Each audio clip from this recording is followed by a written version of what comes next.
Hi, welcome to Colleagues Getting Coffee. As you know, my name is Annelies James and I am joined by the legend, the infamous, the spectacular Lee Peck. Hiya. How are you? I'm good, how are you? Yeah, in the hot seat today. You are in the hot seat. How is it? Is it toasty? Yeah, always toasty. And, you always wonder what's going to come out of your mouth. Because, no matter how many times you do it, you're always prone to sort of maybe go into things in too much detail or be too brief or whatever. So well, just shut up then. I've got you. You don't have to worry about it. Yeah. So it is a year since TEDxSouthampton. Yeah. Oh, that went quick, didn't it? Yeah, it did go quick. Given that we had sort of 3 attempts which didn't work because of COVID and stuff. But I don't know about you, it was a lot of work. Oh yeah. Yeah, I would call it a labour of love and fabulous thing to do. But I think from a general point of view, given that this is sort of a marketing discussion or PR or whatever, some brands are magnetic, aren't they? And the TED brand is magnetic. 100%. So to have that on your CV or being involved in it, even emailing New York for bits and pieces from them, I walked away often from the keyboard going, wow, I'm talking to TED. Yeah. So to that extent, it was just fantastic. Yeah. It was a real experience. So let's find out a little bit more about you, PR guru. Yeah, self-proclaimed. I guess all this PR stuff is born out of my original career. I set out, in the bleak environment of Scarborough in the northeast of England. I often joke that I started travelling at 10, the Great Escape. But it's a great place, but there wasn't much there for it given my aspiration. So my aspiration very early on, and I don't know why, was to get on television. Well, I do know why. I saw it as a place where you could maybe earn money and not work very hard. Both of those were sort of true-ish. Did I make an enormous amount of money? No. Did I work very hard? Yes. But it was certainly, my career started on a pig farm. It was certainly easier than working on a pig farm, getting wet all day long, and the pigs were great, by the way. They're great company. I love pigs. Yeah, they're really cute, unless they're attacking you, because their jaws won't stop until they meet. So they're bone crushers, as a matter of interest. So I had a big TV career, even though I say it myself, got on the network and stuff like that. But I always saw myself as a bit of like a footballer, in the sense that I knew being a footballer was, would come to an end. So my TV career sort of came to an end. Yeah. I had some attributes, but I certainly wasn't gifted. I can see that now. So when it ended, I thought, well, look, I've had a good run. Maybe I should do something else. So I reinvented myself and went into PR. But I suppose that all of that legwork, all of that exposure and experience really taught you loads about PR, actually. Yeah. I remember one of my very early skirmishes into PR, because on telly, I didn't want to work on the diary. And what that means is that you get in every morning and there's things happening and you get sent out from a diary entry, a council meeting or a national awareness day and all the rest of it. So I tried to produce my own work. So one of the Jaws things had come out, and I was getting a reputation for doing stunts and quirky, amusing things. So I went to the Salisbury Army, the army thing, Tidworth somewhere, and I thought I'd do a skit, a thing on Jaws. Okay. So I went to the army, got an army diver or a navy diver, weighted down so that he would just be under the surface of the water, and at props at TVS, Television South, we got a shark fin. And we put a shark fin on the top of this guy. I then rang the Echo, circumnavigating the TVS press office, And I said, I rang the Echo and the local police and said there was a shark in Southampton water. Oh my God. And, it made front page of the Echo. I got a terrible telling off from the press office, but they all thought it was hilarious. So that was the first sort of PR invention I ever did. Yeah. And, it went down well. This is hilarious. I love these stories. Yeah, it went down well. What does it look like now to you? Because you obviously have worked in this area for ages now. Yeah, well, there are defining dates. I started my company 4th of February 1988. It's one of those things that stick with you. And where are we now? I mean, it's changed enormously, and yet, like so many things in life, hasn't changed at all. Getting clients on broadcast, TV or radio is still a premium. Because despite social media, and social media, of course, is the huge driver, but you've got to have something, I believe, to point and to make substance of social media. So getting somebody on TV and then doing the social media thing to say we've got this on TV with a link to the television is enormously powerful. I think you're totally right, and I think that social media can be a lot of style and no substance. And I really believe in kind of ambassadorship or association with brands or shows and things like that. Really is the kudos, isn't it? Yeah. And that social media is kind of the fluff that helps to perpetuate. Yeah, and you might even say, Annelies, that it's the glue as well. But certainly, where would we be without it? So I'm not disparaging it at all. It's an essential part of the mix. But clients, I find, still want that in-your-face coverage as well as the social media thing. Yeah. Well, hand in hand, isn't it? It's hand in hand. It's just sort of widened the appeal of what we do. Because we talked ages ago, I don't know if you remember, we did a little Ask Annelies about 1,000 years ago now, and we talked a little bit about citizen journalism. Do you remember? Yeah. And that's actually a big challenge for PR.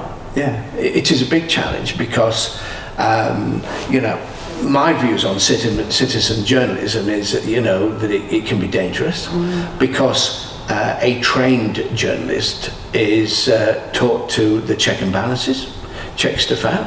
You would never put anything out there, whether that is out there on in a newspaper or radio or television or in my case even social media. I never put anything out before I've checked it twice, or sometimes 3 times. Is this good? And of course the other thing is citizen journalism by definition almost is distorted.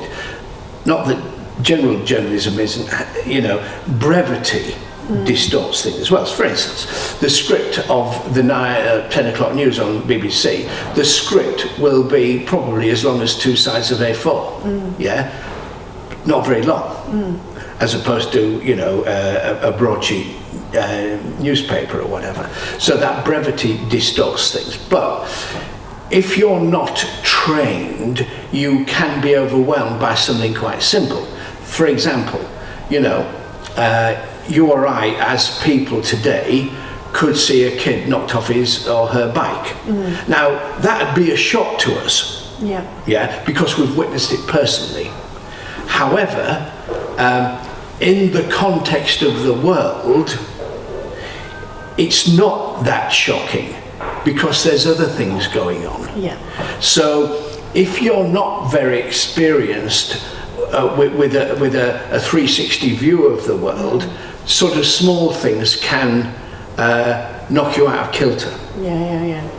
Well, I also think largely citizen journalism is also around a lot of opinion-based stuff and often just emotional stuff, and then it's well, I find online especially, it's all just becoming quite opinion-based, which is challenging, I think, because where is the true voice? Where's the trusted voice? Where do you look for trusted information? Because fake news stuff, all that stuff. Where do you look for trusted information? I generally, I inevitably, but it is a fact, I guess I'm a news junkie. I think you've got to be in my business, in our business, because you've got to be in tune with popular culture.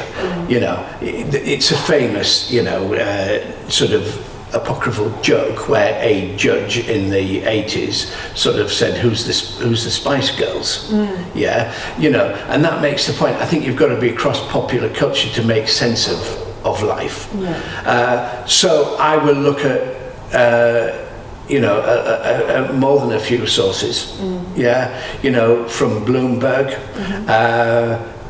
to the Daily Mail or Sun. And of course, when you get these heavily slanted papers, you know, like the so-called red tops, their brevity will just pull out one single strand of a story and then back that up by the rest of the story, whereas something, you know, I've just started subscribing to the New York Times. As a matter of interest, mostly because it was free, but the fact of the matter is, you know, that has got a US bias, but nevertheless it funnily enough gives a sort of a more reasonable perspective, because it's America looking at us, so it's more devoid of that emotion. You know, we tend to get a bit hysterical because, you know, we are in the UK. But it is interesting, isn't it? Because right now the UK, you know, is in obvious turmoil from a government perspective, and, you know, the cost of living crisis, all these things are very real. However, the world is in chaos. For instance, my boy is living in Berlin. Berlin, if you didn't know, there are very few international flights from Berlin Airport. Most of the big international flights are from Frankfurt. Now Berlin has got a new airport. It was over budget, and this is now we get in. Please don't take this too accurately, because I'm just, you know, reporting on reporting. But let's say it was over budget 10 times, and if it was supposed to be built in 5 years, it took 15 years. The point I'm making is it was a disaster. And in Germany, everybody was talking about the airport. In the UK, never heard of it. Never heard of it. And that's the point I'm making. So in our island state, you know, we get very introverted, very inward looking, and think, oh God, you know, it's all falling apart. Well, rest assured, it's falling apart everywhere else as well. I suppose what you're saying is it's your responsibility as a consumer of information to actually take a broad spectrum to keep the context and keep yourself grounded, to actually, the enormity of things, or how we sit within the larger context of the world, and also different opinions. I think it's really important to take on different perspectives, like different cultural perspectives, any different perspective really, so you kind of keep that grounded view of reality. I think you've got to be grounded. You know, one of the biggest things for me this year was being involved in Southampton's bid for the City of Culture, because that put me in touch with, you know, very diverse communities that I wouldn't ordinarily come in contact with, you know, like poetry, like live music. I'm not necessarily the guy to go down to the pub to be exposed to live music like that, as opposed to a concert, you know, with and there is all those layers of society which all have their own problems and all have their huge successes as well. So the City of Culture was such a privilege to see, you know, how inevitably the city of Southampton is multi-layered and multicultural, just like every other city. Portsmouth, Bristol, all the rest of it. Obviously, those of years in experience, first-hand experience yourself within PR and also on TV, which is amazing. I have actually looked it up before and it's amazing. You should definitely Google it. You wore some cracking jumpers in the 80s, babe. Wardrobe, you know, the most famous one I wore was the Licorice All Sorts pullover, which I wanted to keep, but that was made especially for me. Amazing, isn't it? You know, when you work on these big shows, Game for a Laugh, which it was, the budgets are enormous. I loved it. I literally love it. And you sound exactly the same, but you look totally different. Yeah. Anyway, Thin is the word you're looking for. No, definitely not. You're more of a vintage now, darling. That's what I'm trying to say. Yeah. So obviously business community watch this. So what would be your takeaway for a business watching this who maybe have dipped their toe in PR, or what would be your pearls of wisdom around PR for business? What do they need to do? Okay. I'm bound to say do it. Yeah. You know, it's a bit like writing a book. You know, how do you start to write a book? Well, just start it. I am bound to say, but, you know, I think PR works at a multitude of levels. Every company has a story to tell, and you know, it's a cliche, but nevertheless, you know, by dint of it being a cliche, it's very true. People like to deal with people they know. And let's just make that a bit more accurate. People like to deal with people they think they know. Yeah. So if you know a big brand, we wanted to work with TED because we'd never met anybody from TED, but TED was enough, yeah? So even if you're a small company and, you know, you've got an employee, or you as the boss are running the London Marathon or raising money for charity, and I'm now talking at the bottom end of it, well, that's a message to spread. You know, it's good for morale, it's good for your companies. We tend to use words like stakeholders because, you know, you've got your employees, you've got your backers, you've got your families, you've got your suppliers and your own clients. So, you know, do something. I love Ted Turner's quote. Ted Turner founded CNN and famously was married to Jane Fonda. But Ted Turner said, you know, lead, follow, or get out of the way, but do something. And I think that's an interesting quote. So I would say get involved. And the more sophisticated companies, you know, PR can be very specialist, and you know, managing a reputation is so important for a company, and it needs a dispassionate eye to look at it, to sort of say, well, this isn't too bad, or this is really bad, because when you're immersed in it, you are often fogged. I've been working with a company recently and they keep talking about how trust is built over years and lost in a day. And I think if you've got a good PR strategy and you've kind of built trust, if something happens that could break trust, actually if you've got a PR agency working with you, you can probably mitigate some of that issue that you've had. Even if that mitigation is saying sorry. Yeah. Even if that mitigation is holding your hands up, you know, and the right person holding their hands up, like, you know, the boss, you know, do not abdicate responsibility for that apology, you know, do it and then move on. But I think it's also right and proper to say, you know, we do apologise, we accept this, we're doing this to put it right, and you know, we're going to be better. I love it. And I think as well, trusted sources is also key, not just relying on social media, but actually proper news channels, reputable. Yeah, I think so, because despite all the, you know, tittle-tattle, you know, about the BBC being left-wing, a lot of my friends, you know, they do perceive the BBC as left-wing. I'm honestly not sure. Knowing the inside and out of all these stations and having been a broadcaster myself, you know, they do go to lengths, extreme lengths, to verify a story. Lee, you are a total local legend. It was my absolute pleasure to work with you on TEDxSouthampton, and thank you so much for sharing your pearls of wisdom with us today. Pleasure. There's lots more where they came from. Can I, on that note, one last singular piece of business advice that you've lived by in your career? Get off your bum, I suppose. Yeah. You know, you cannot expect people to come to you. Okay. Yeah, make that call, go out and you know, mix it up, see people, you know, do things like this if you're invited, and thank you. But you've got to make it happen.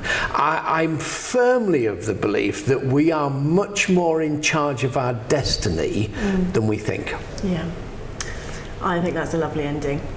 Thank you, Lee. Thanks, AJ.